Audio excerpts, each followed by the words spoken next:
This is Rock. Recording in progress, it Yes. says. Yes. So this is Rockin' with J-Man. It's with Tommy Clufetos. So how you doing today, man? I'm doing good, Jam Man. I saw you. How many years ago did we speak to each other? Four, Four five. years. You were Jam Boy. Now you're blossoming really into Jam Man. Yes. And now you're talking to Jam Old Man. How's that feel? Um, Feels pretty good. There you go. Feels pretty good. All right. Shoot, baby. I'm ready.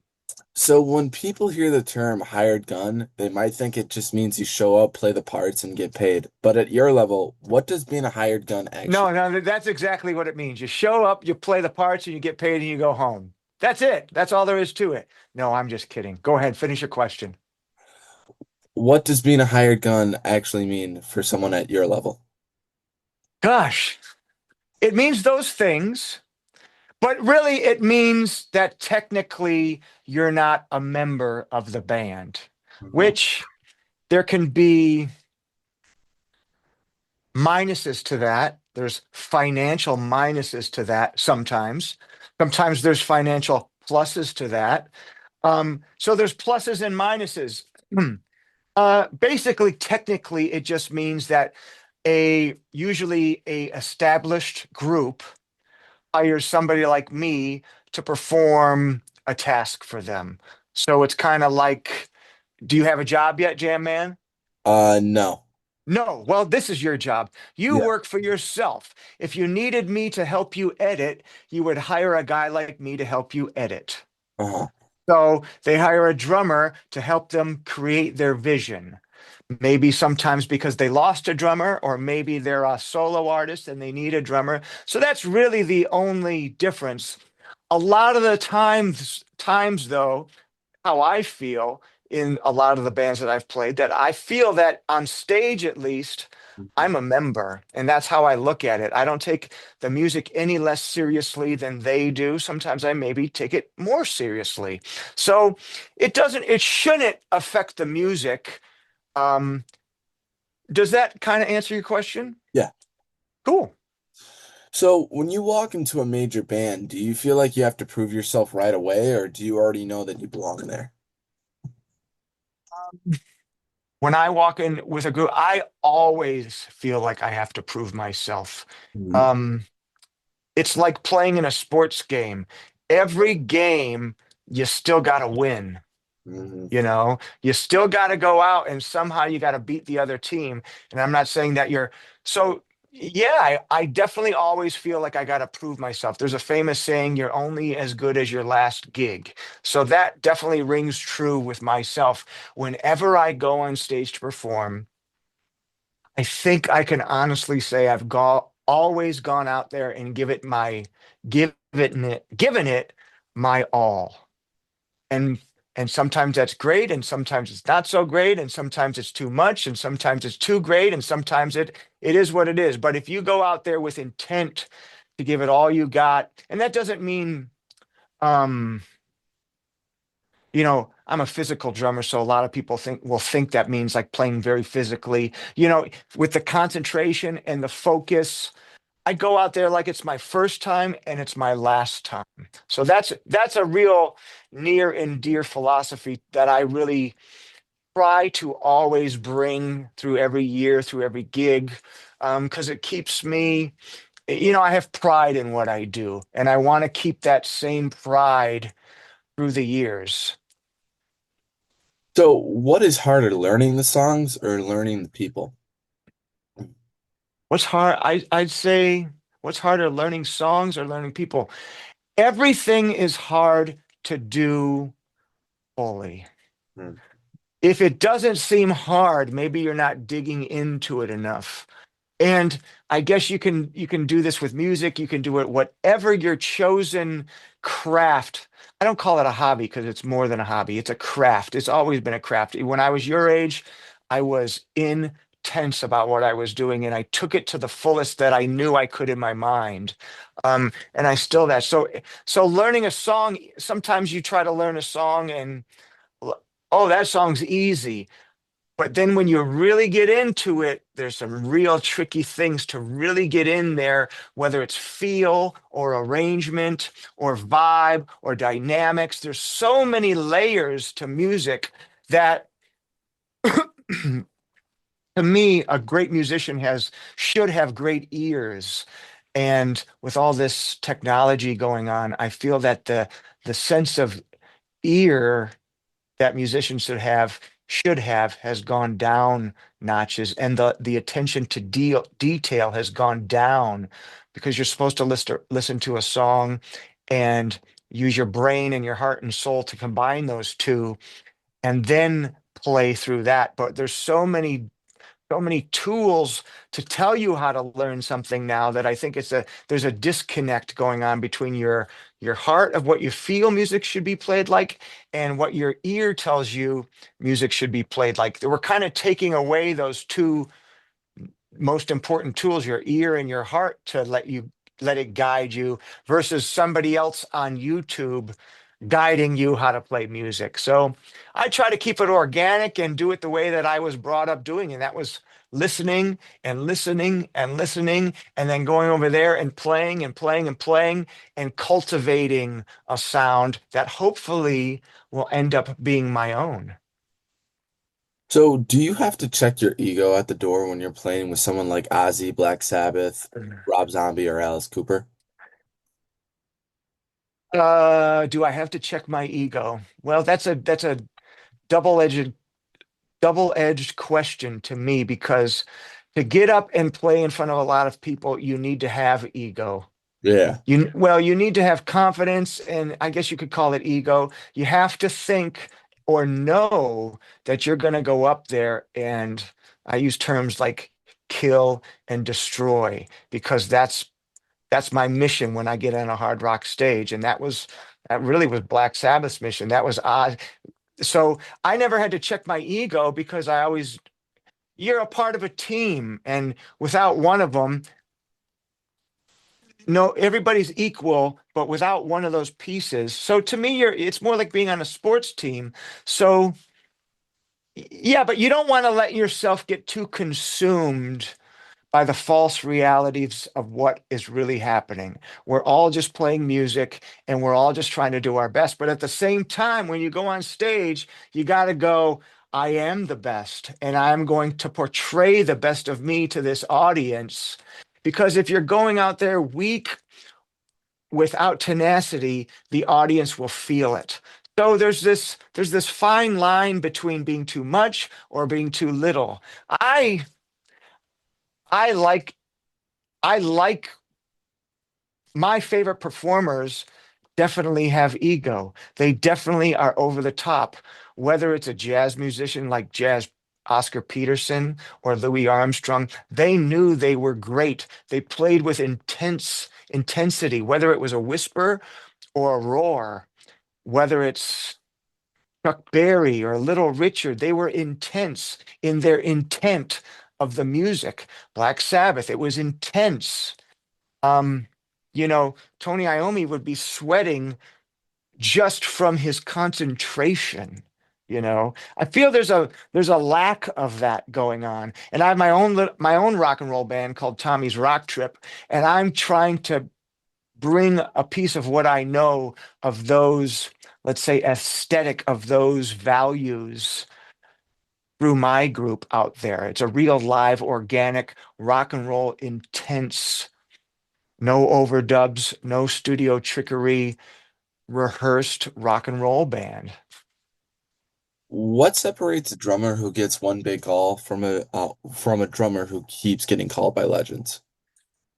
Ah, gosh, I don't know what separates anybody. All I know is that we're all different. And the older I get, what separates? Hopefully, we're all different. And different bands have different things that they want from different musicians. And time dictates also, through the years, dictates how bands operate. Finances dictate how bands operate.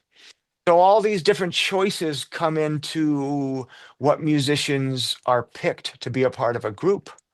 So it's a lot of circumstance. Some of it has to do with talent. Some of it has to do with business. Some of it has to do with who you know. Some of it has to do with how you look. Some of it has to do with how you operate. And all through it, to me, all I can do is control how I operate and try to be the best that I can be. And hopefully, the way that I do it with my attitude or what I bring to the table works for the certain bands that I've been in. And I've been very lucky. I've noticed, maybe looking back on some different situations, that there was a reason I was there. And some things of those things that happened, and sometimes there was things that didn't happen, and maybe there was a reason that I wasn't there, and those will also work out for the best also. So whether you play sports or you're 15 or 45 or 46 like me, really all you can do is try to do your best and hopefully let your soul out. The older gotten, the less I try to conform to a situation. I let my ears again and my heart Mhm. dictate where my playing should go. I don't know if that's good. I don't know if that's bad. You grow up hearing a lot of the times you gotta play everything or play a certain style or do this. You gotta be this full total package. And I don't think everybody is really a full total package. I think you can really, the older I get, I try to hone in on what I do best and let that out. And hopefully that connects with other musicians. Wh- Hopefully that answers your question. When you play music that fans already worship, how do you decide what to copy and what to make your own? That's a good question. How do I decide what to copy and what to make my own? Well, how I decide that is a very usually instantaneous thing, or not instant, but when I rehearse at my house or go through the music, there's certain signature things, again, that you use your ear and your heart that tell you that should be there, right? Yeah. Or that people should want to hear. That's a signature part. And sometimes you can try to play it just like the other guy, and it doesn't come off 110% the right way. So maybe I'll figure out, well, if I do it more like myself, yet still retain the signature part, it comes off more effective. So Mhm. it's kind of a, without thinking about it, through experience and trial and error, you learn to do it your own way while also giving the audience that full experience of those signature parts. And I try to do that. I think I have a pretty good ear to do that kind of thing.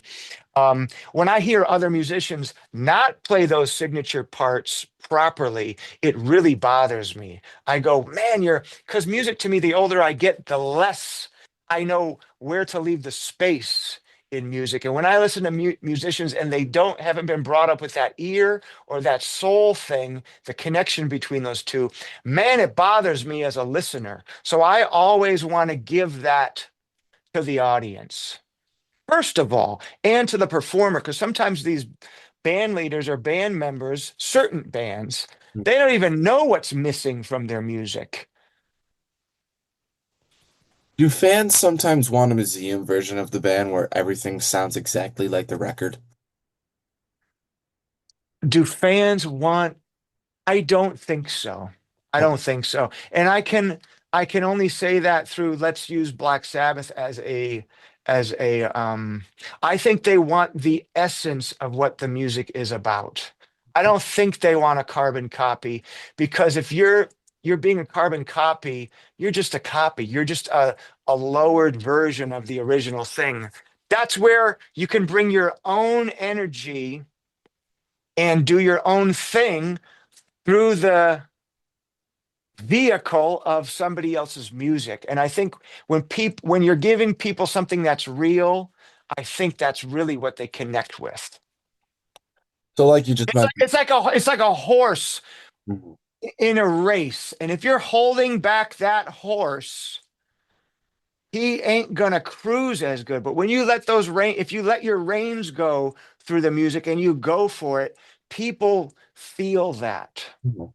And I learned that when I was young. You got to get inside yourself and let all your inhibitions go. And when you do, and you find the right balance between musicality and letting the inner child beast inside of you go, and you connect those, the audience explodes. So it's a kind of a primal thing that you want to learn and a technical thing. You want to combine those. The best musicians have this primal thing, like being a kid in a sandbox, and also being a mad scientist about their instrument and the perfect amount combining those two. It's like Kurt Cobain. He was raw, but at the same time, his songwriting and his arrangements and his melodies, it's genius stuff. So I think that's a good example. All great music has those kind of two variables juggled. At When, least my favorite music. yeah.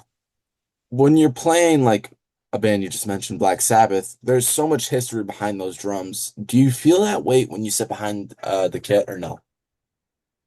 Mm. Do I feel the weight of the music? I always feel the weight of the music. Most of all, I felt the weight of the blessing that I was playing with musicians who were better than me. And I've always, when I was younger, started playing with musicians who were better than me. So Black Sabbath, playing with Tony, Ozzy, and Geezer, Ozzy, God rest his soul. Um, it raised me to rise up, and I think I did. It made me a better drummer. So that was I'm not going to say pressure. It was just rising to the occasion. And the pressure comes within. It's not pressure, it's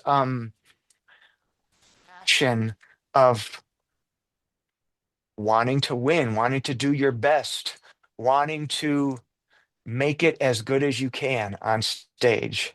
And I think I've always done that.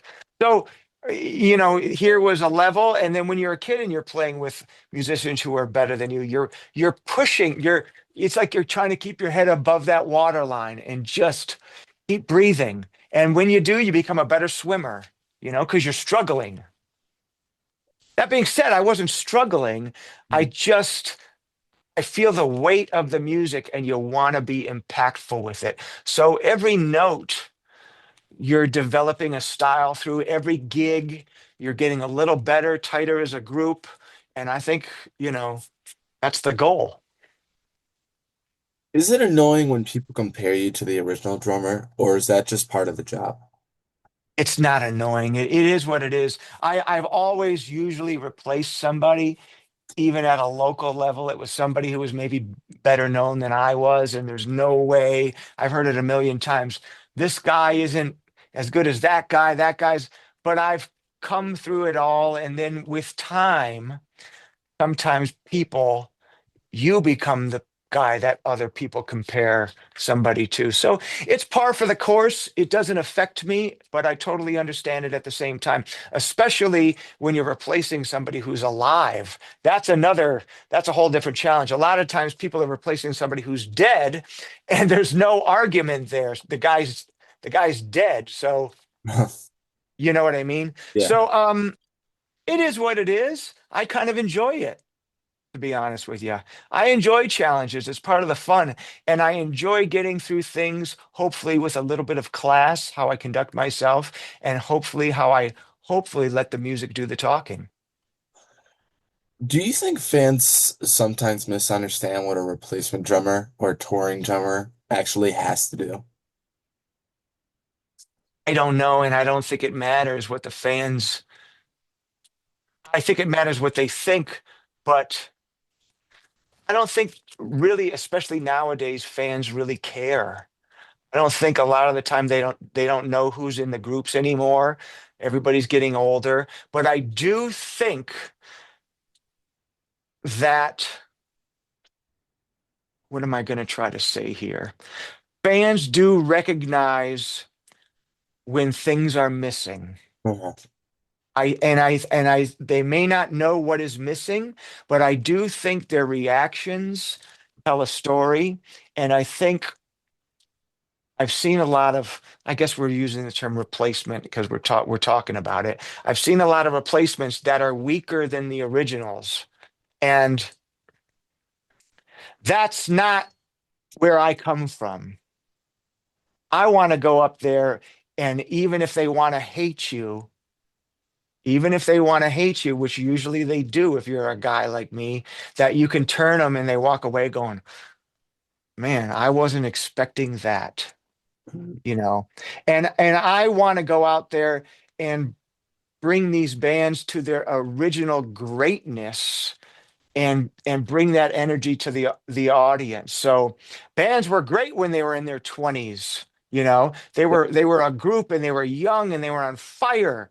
Um, and I want to come in with that energy of being on fire when I'm on stage, especially in a hard rock setting. You know, I take it very seriously. I put everything I've got into it, and whatever comes out of that is that's for the audience. So I just do what I do, and I try not to worry about those things because I don't think the audience wants you to worry about those things. The audience wants your guts on stage. That's all they want. Whether they know that they like it or not, I think it creates a great experience. Rock and roll used to be dangerous. Rock and roll used to be exciting, and I think it's gotten a little safe. So you've played behind some of the biggest frontmen in rock history, like Ozzy, Rob Zombie, Alice Cooper. Which of those artists have pushed you the hardest musically? Out of all of them, it's been my father who pushed me the hardest. My father was a musician, and I started playing at a young, wee age. And I think that those early work ethic lessons and pushing to be the best that you could be, it started there. So I was I was ready whenever I joined an organization, and I had a work ethic through my parents that really set me up to weather the storms in the music business and weather the difficulties, whether it be a business thing or a musical thing, because you really got to be thick-skinned because music is a personal thing. It's an emotional thing that when you play, you should be emotional about it. You should be connected. You should be guarded. You should be on edge about it because you're passionate about it. So you got to be able to control your emotions, contain your emotions, know when to let them out, know when to get pissed, know when to not get pissed, know when to be quiet and control yourself. So all these early lessons I was ready for by the time I got to more professional situations that started paying my bills and all this kind of stuff that comes through. Hopefully make a living playing music. What is the biggest mistake a drummer can make when playing with a legendary artist? What's the biggest mistake a drummer can make? God, there's a lot of mistakes. What can a drummer make mistake? There's a gazillion of them, man. You can count off the wrong song. You can be the wrong tempo. Uh, Now music is so different at the current state of it. It's so a drummer is not really even a drummer anymore. There's these, I don't know if you're familiar, called click tracks, and everybody's playing on a grid. So when I came up, a lot of even how I play now, it's reading the other musicians around you and being able to follow the front men and being, what am I putting you to sleep, Jam Man? You're wiping your eyes over there. No, I just had something in my eye. I'm just kidding. Good. Um, So in that scenario, when you're playing 100% live, there's a lot of things that a drummer needs to be in control of. And and I was weaned on that way, that old school way of playing real rock and roll. It's more dangerous. But now it's like if your computer doesn't click off right, then it's the computer's fault. So there's like a lot of backup plans going on over in this new way. So a drummer is a different animal than what I'm familiar with. But I mean, at the end of the day, the band all comes down to the drummer. If there's not a good drummer and the drummer's not leading that energy or leading the band or leading the ending, if the drummer ain't there, it all falls apart. So a lot of stress and pressure is on the drummer. So do you think being reliable is just as important as being talented? Is it just as y- everything is important? Yes, you have to be reliable, but you can't learn talent. And I think a lot of people think that you can learn talent. You have to be a real musician, what I consider a real musician, you have to have a gift. And whatever that gift or whatever that level is dictates where you're going to go. Um, that being said, if you're a talent and you're a major F up, that's going to inhibit your talent from blossoming. So it can't hurt to be professional. It can't hurt to be on time. It can't hurt to stay in shape. It can't hurt to be a nice guy. It can't hurt to keep yourself together. It can't hurt. You know what I mean? I think it's all very important. So have you seen someone with great talent lose opportunities because they're hard to work with? Absolutely. Whether they're hard to work with, or they're on drugs, or they don't learn the material. Like, I think a lot of these kind of people that we're talking about, they're really not as talented as they think they are. So a lot of them can sabotage themselves because they deep down know inside that they don't really have the real thing. So they mess up. You know what I'm saying? Yeah, I've also seen a lot of great talented people that, hey man, he's so good, we'll let him slide on a couple things, you know, because we ain't gonna get better. This guy, it just works with him, you know. yeah. So he shows up 10 minutes late. If he showed up 3 hours late, that's gonna be a problem. But if they show up 10 minutes late, well, yeah, I'm not condoning this. I've never been late in my life, you know. But if that makes sense. Talent, I would say, sets precedent in music. You gotta have the talent. And to really be a really great musician, you gotta bring something special to the table. Mhm. Without that, you're just one of the other dudes, Mhm. which I could be one of the other dudes, but I try to bring what I do. I think I have something when I get behind the drums that hopefully adds a little spark. So everyone asks what was Ozzy like, but I want to ask it a little bit differently. Sure. What did playing with Ozzy demand from you that people in the crowd would never understand? What did Ozzy demand from? Well, I don't think he demanded anything, but the one thing I will say about Ozzy was he had the gift.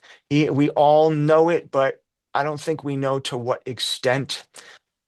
It's kind of like let's use this last show that he ever did. Back to the beginning, right? You're familiar with that, right? Yeah, The guy was stuck in a chair. He couldn't get up, right? yeah. He was known for doing frog jumps and frog leaps and throwing buckets of water on people, and he's a madman. Yet, somehow, that guy, that Ozzy Osbourne wild man, his talent shone through all those other, let's use the term antics, which I don't like that term, but all the other things, physical things that he was known for. He he entertained the audience to tears through his who he was. And I think that is the ultimate sign of a true musician. His heart and his soul came out through him singing songs more than anybody I know. And his connection with the audience was more than anything I have ever seen.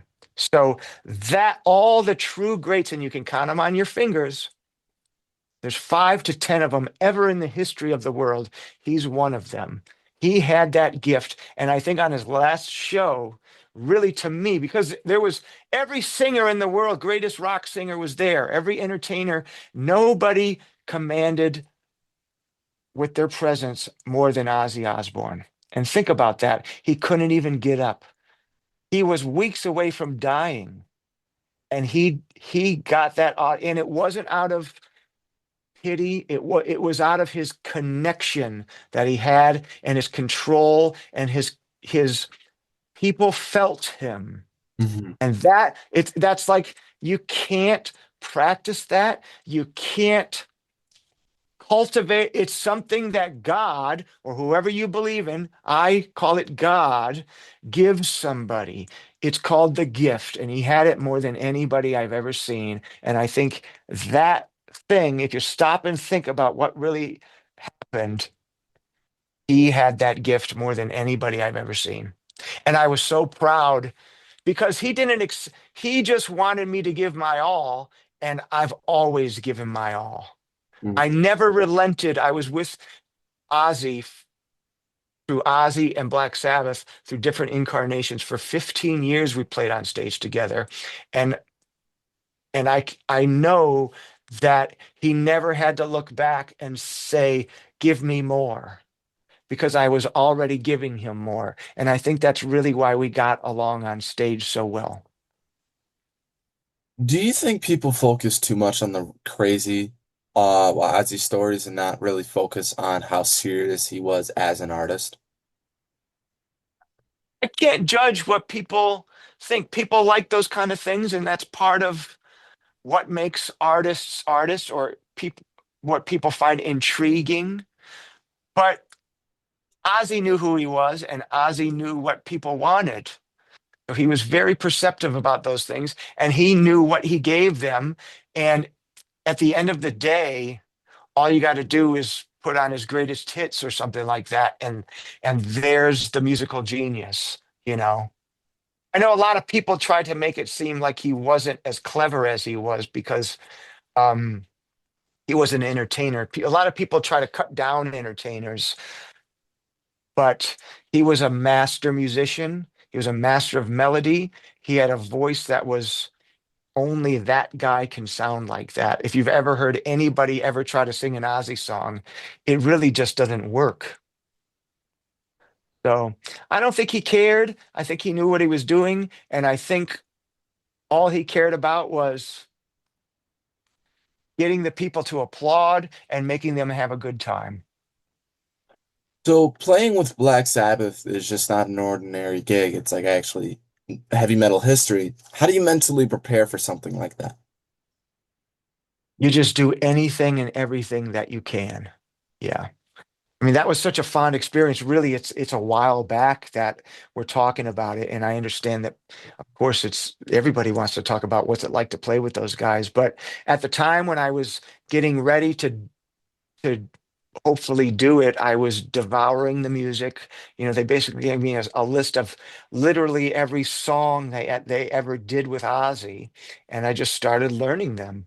There's a lot of parts to those Black Sabbath songs, so to get ready for something like that is really, you just shut your doors, you go in here, you listen, you play, you listen, you play, you devour as much as you can,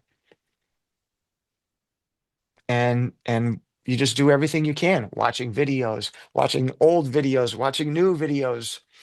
What can you bring from the old time to now, and then do it your own way? So it's experimenting and really anything and everything. When fans argue about lineups and who should be there, does that bother the musicians at all, or do you just block that all out? You don't care what the fans say. I mean, it's noise. What are you going to do? You're Yeah. either going to go up there and do what you do again, that's where that ego, or let's say confidence, you got to have that confidence to not let what Joe Schmo, not that they don't have a right, they have a right to say it. Everybody has the right, but I also have the right to go play and do a job, which is a job. So you got to step back from, you can't judge your audience. You're there to perform, and everybody's there to have their thoughts on what the performance is. That's part of being a performer. That's the gig. So you can't whine about it, but yet you have to be thick enough skin to go, "Oh well, I'm still going to go out there and kick your ass tonight." I want to ask about the 13 album because that whole era is really interesting. Rick Rubin produced the record, Braid Wilk ended up playing drums on the album, and you were the guy playing drums live with Sabbath during that time. So from Yeah. so from your side, what actually happened there? Well, bottom line, I didn't get chose to play on the record. And I think even Ozzy cleared it up that the guys wanted me to play on the record, whether that's true or not. This is what he said. Um, Rick Rubin chose his drummer, which was Brad Wilk, and they made a really great record that went to number one. So it's hard to argue with the outcome. Again, it's all water under the bridge. Again, you got to be thick-skinned Yeah. when things work out or don't work out. Again, you know, I try to handle those moments with the most class that I can. Yeah. You can't win them all. And sometimes it doesn't matter what you do or how good you think you're doing, things might not work out for you in that situation. And I really felt that I went and did what I could do. I got the tour, and I think when people watch some clips, I don't think they can argue with the end result. Yeah. Some will, and that's fine. But I know the people there had a blast. And Mhm. that's what and I even think it's been years, years, years now that I see a little shift that, wow, Tommy did a great job. Sometimes it takes time for people to come around to what you're doing. And I'm cool with that too. But you win some, you lose some. They made a great record. They chose who they chose, and that was their product. Again, that's part of being a sideman. It's not my choice. It's their choice. And there was a lot of moving parts to that scenario, what was going on when you get to that level, and I wasn't the choice at that time. Oh well, you got to move on and keep pushing. Did anyone explain to you why that decision was made?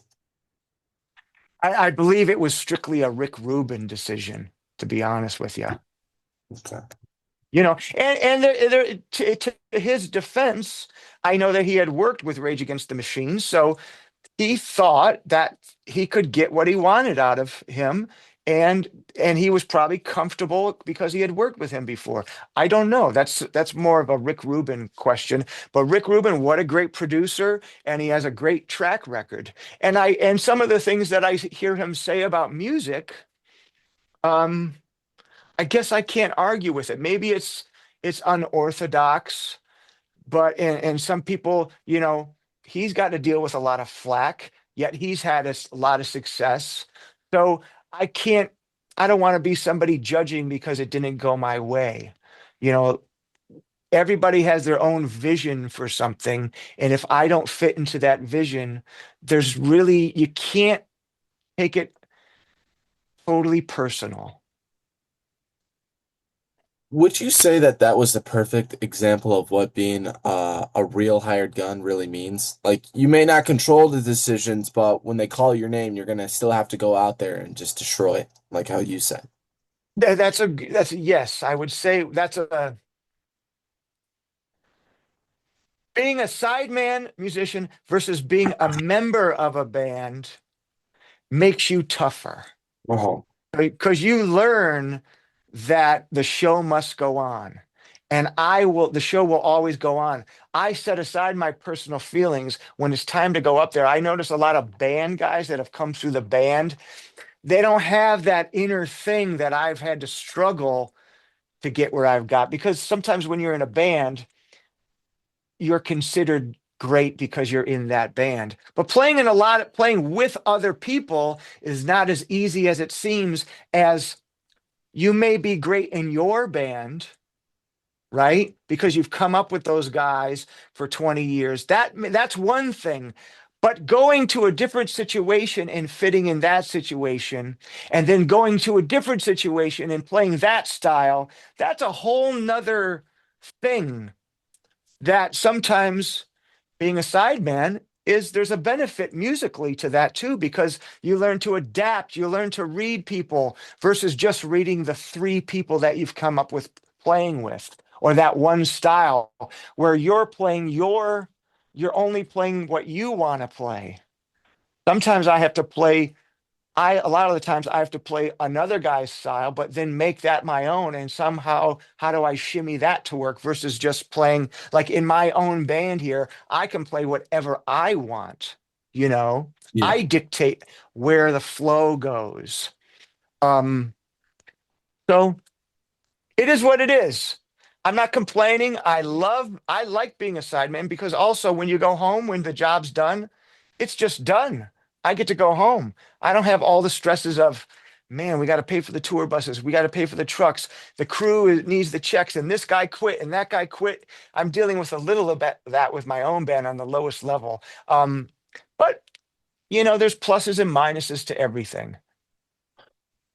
Would you say that playing those songs live let you put your own stamp on them anyway? I, I think whenever I've been in a band, I've put my own stamp on it. Yeah. I can't When help myself. when people And talk, to me, that's an important part of being a musician, is to have an identity yeah. and being courageous enough to have your own identity that you don't care about the naysayers, that you believe in what you're doing so much that you move forward with it. And isn't that the goal, to just do your thing, hopefully? So with Tommy's rock trip, now it is your name and your vision. Does that feel different than being the guy behind someone else? uh yeah, it's a little different because mostly because I'm writing a lot of the songs and coming up with a lot of the ideas.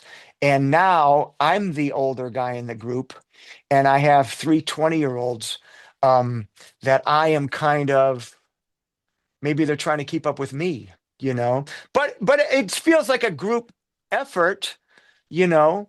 Um, Music, I've just done music so long that it's a real natural thing to me. It's natural for me to sit back and play drums, but when you're a drummer, you also have to be a leader. Um, so I'm naturally a leader on stage, and I lead my own group through the drums. So that kind of feels natural to me. Now I have to deal, when I'm doing my gigs, I got to deal with more of the business stuff, that, or thinking that way, which I don't really enjoy that at all, to be honest with you, because that's something that I've never had to deal with. I've had to deal with my own business, but I've never had to think about promoters, or how many people are going to show up, or the ticket sales, or getting from A to B, or guys coming in and out of the group. I've never had to deal with that kind of stuff. That being said, I can deal with it and I welcome it, but I'm more of a rookie on those side of things compared to my playing. So I seen that you've been working on new Tommy Rock trip music. What can fans expect from that new material? It's The music is going to be totally organic. The music is loud guitars, loud drums, edgy Detroit bass, because that's where I'm from, Detroit rock and roll. Um, there's no, we all record together in the same studio. We don't wear headphones. There's no click tracks, and it's raw, and there's really no overdubs. And it's just like band, everybody, because I like bands' old records, and I like the sound of old records. They don't sound as huge as, you listen to modern rock and everything sounds the same. And everybody always talks, well, I love Led Zeppelin and I love Black Sabbath. I love how those rock records were made. Then why don't you do it that way? So we do it that old school way. We're all in the same room, and we just get in there and rehearse and come up with an idea. And if it feels right, I record it. And that's all there is. It's an old fashioned way, more of a classic rock approach. And I think for that reason alone, people will dig what I'm doing. And when we play live, um, people really dig the original tunes. They really have that knock your teeth out kind of vibe going on. And I just play how I play, and then I demand that my guys play a certain intensity. I want the music to be intense because I want people to react. So when you played with Rob Zombie, that was during a huge era of his career. What was that like, and what was your relationship with him? When I played with Rob Zombie, I think 2005, which was actually an Ozfest tour. It was only going to be 2 weeks, but I stayed with Rob Zombie for, I'd say, 5 years until I joined Ozzy's band. And it was a great experience. Me and Rob got along great. I think we connected on the way we approach music. At that time, it seemed like he was more into being more of a straight ahead kind of rock band, which I was all for. It was a little less, I would say, horror based, which he's known for, of course. Um, the look was more rock. The records were more straight rock. I'd say less metal. Does that make sense? Yeah. And I mean, we got along great, had no problems. So it was a wonderful time for me. And John Five was in the band, and Blasco, who I later played with in Ozzy's band, was in the band. And also Matt, who is playing bass with Marilyn Manson at the moment, was in the band too. And it was a cool band. We had a lot of great shows, made maybe, I don't know if we did 2 or 3 records, something like that. But I had nothing but a great time playing with Rob, and I respect him. Does Tommy's rock trip let people really understand Tommy Clufetos or Clufetos? Clufetos, that's okay, no problem. Um, personally, personality. Like, does it let you? I don't know. It's if the people like the music, I don't want them to look too deep. Hopefully when this new record comes out, they can just turn it on and go, wow, a cool rock band, and maybe want to listen to the second track, and maybe want to listen to the third track. It's nothing too serious other than hopefully making some good, loud, old-fashioned, real rock that's played by actual musicians. And I think when you play it organically, people feel it a little bit more. It's not supposed to be perfect because perfect is what's ruining rock and roll. Everybody's trying to be perfect. All our greatest musical things that we're fans of is when things are bordering on chaos, you know? So So between I like to bring a little chaos and recklessness on stage, and we cut everything live. I want it to sound like at any moment the band's gonna mess up or just hold on, destroy. What's going on here? I can't see you, Jam Man. Can you see me? yeah, you just froze up for a sec. There I am. Yeah, and now you froze again. So I don't care. I don't know if they're gonna get an idea who I can you see me? I can see you, but you're just frozen. Okay. Oh, I am. Oh well, I'm moving. If you can hear me, I guess we'll keep going. Yeah, just go. And now I Can you can't. see me? Uh-oh. You can hear me though, right? I hear you. Okay. I hear you too. Should we try to reconnect? What do you want to do? I mean, like, if I can just hear you as of now, that's just fine. Unless you, Okay. yeah. It's up to you. Anyway, Jam Man, whatever people get out of it, I just hope they like it and have a good time with the music.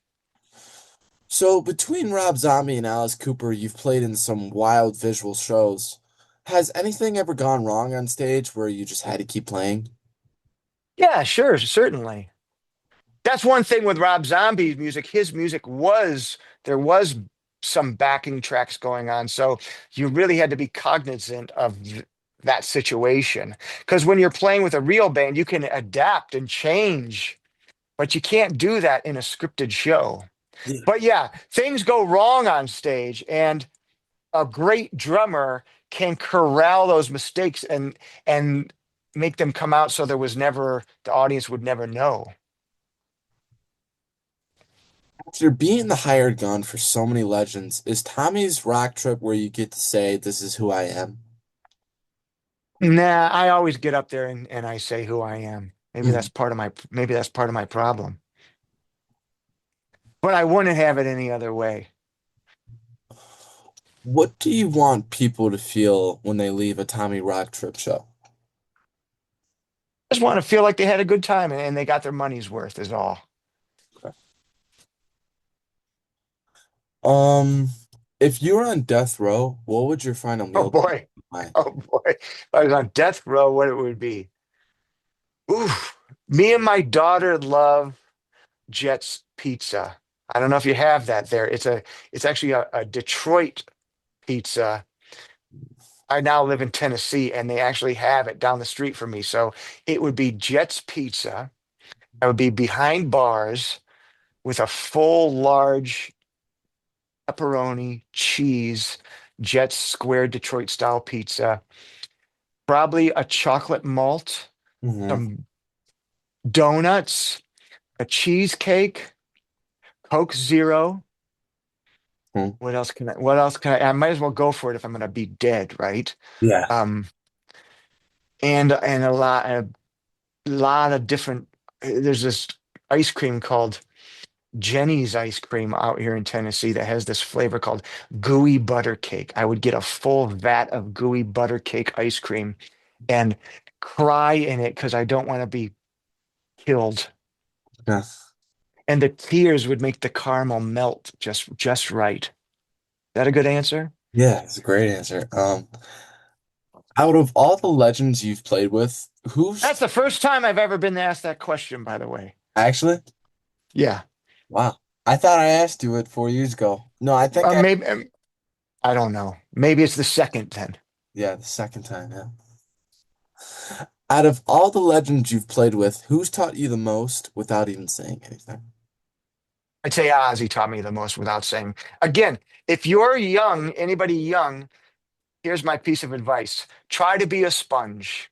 And if you can open your eyes and keep your mouth shut, you can learn a lot of things. When people look back at Tommy Clufetos, do you want them to remember you as the drummer who played with legends or as the drummer who became one?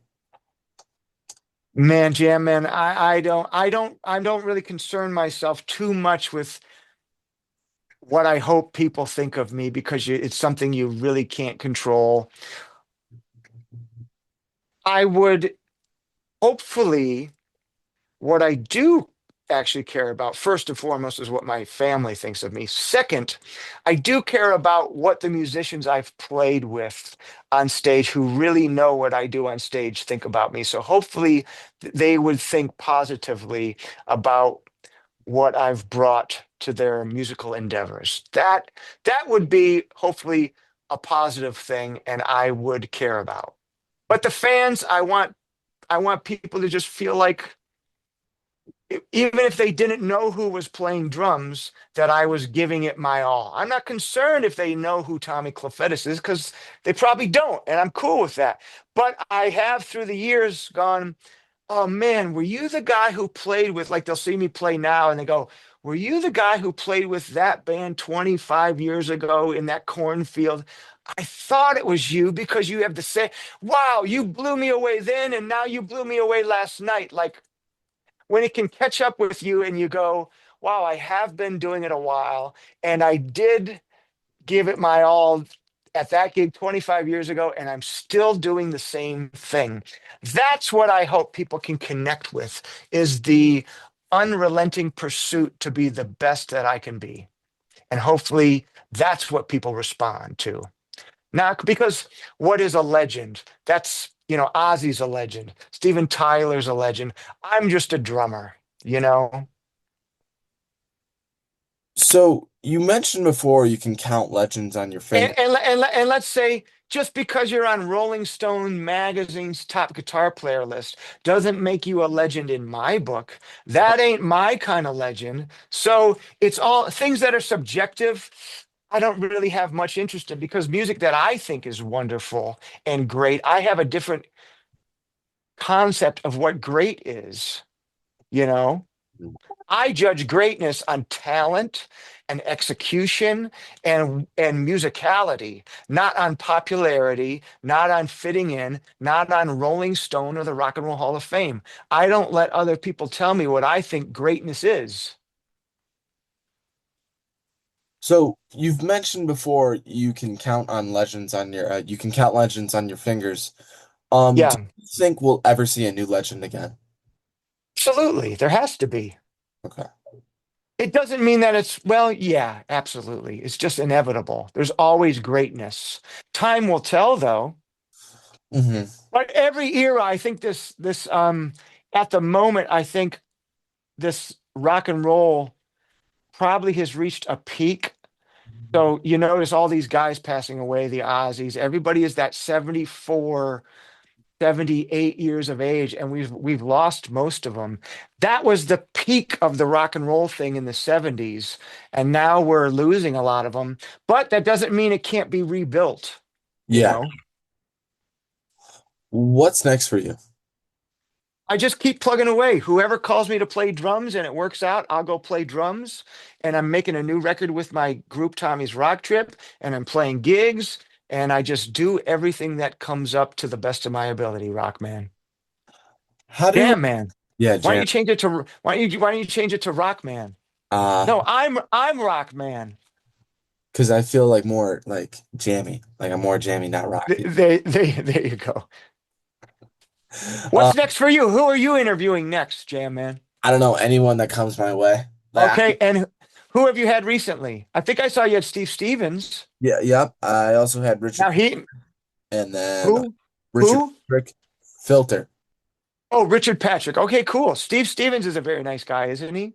Yeah, he's actually really nice guy. Very nice. I've had the pleasure of playing with him a few times. Always a nice guy, and what a great guitar player. Yeah, Usually the great ones are like that. They're very nice, they're very cordial, they're gentlemen, and they're comfortable in who they are.